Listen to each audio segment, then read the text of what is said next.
I'll tell you the most amazing story I've ever heard.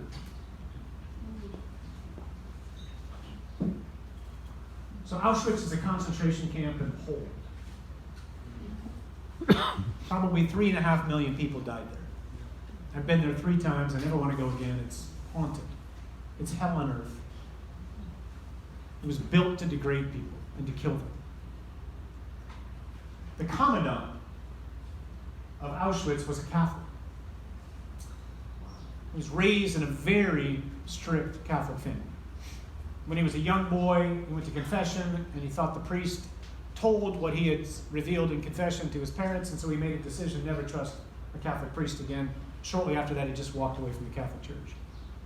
Then he got recruited into the SS in Germany, and he got groomed to be a commandant. That was his career path.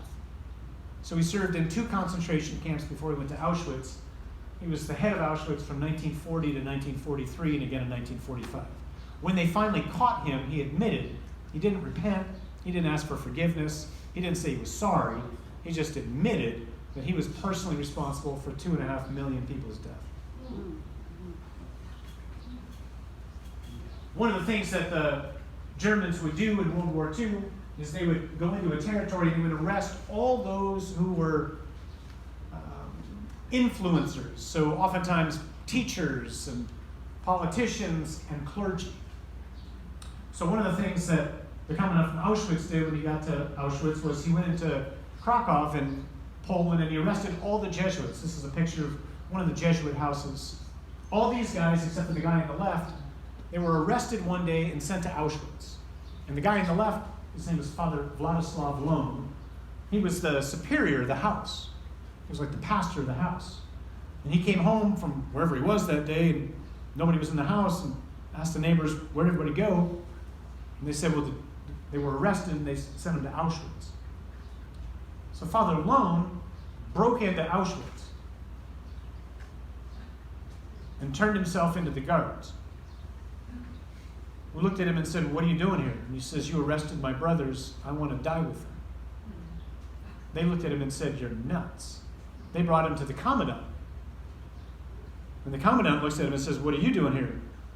And he says, I want to die with my brothers. And the Commandant kicks him out of Auschwitz. So they both survived the war.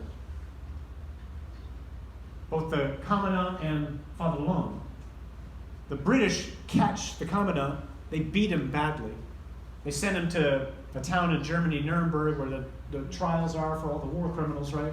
They make a decision there that all those who are guilty of war crimes against humanity are going to be sent back to the country where they committed the crimes and they're going to be executed. So he's sent back to Poland to be hung in Auschwitz. He knows he's going to get hung. He's not afraid of dying. He's afraid of getting tortured. Because he had the nickname of the animal because of how he treated people. And he knew he was going back to Poland, and he rightly suspected that most of the guards who were going to be taking care of him had been in Auschwitz. And sure enough, they were in Auschwitz. But like to his dismay, when he's sent to prison, they don't beat him. They actually treated him rather kindly. And he's in prison in this town in Poland. Wadowice, this is the town where John Paul was born. This is the church where Pope John Paul was baptized. The prison, where the Commandant is in prison, is right around the corner from that church. So here he is, he's waiting execution, expecting to be beaten. He's not getting beaten. He's getting actually loved. And as this is happening, his heart begins to change. And one day, from that church, he hears bells. And the bells are ringing on a day that just happens to be Good Friday. And while he hears the bells ringing, he calls one of the guards and he says, will you find me a Catholic priest? Well, they can't find a Catholic priest that speaks German because he killed them all. And he remembers the name of the man he kicked out of Auschwitz. And he writes down Father Vladislav Lone's name. And he gives it to the guard and he says, find that man.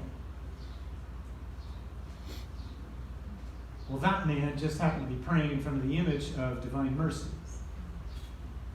which was in the convent where Faustina was, not too far away from this town. So Father Vladislav Lone whose brothers were all murdered by a man known as the Animal, and who was responsible for 2.5 million people's deaths, walks into the commandant's cell and greets him with these words: "Rudolf, my brother."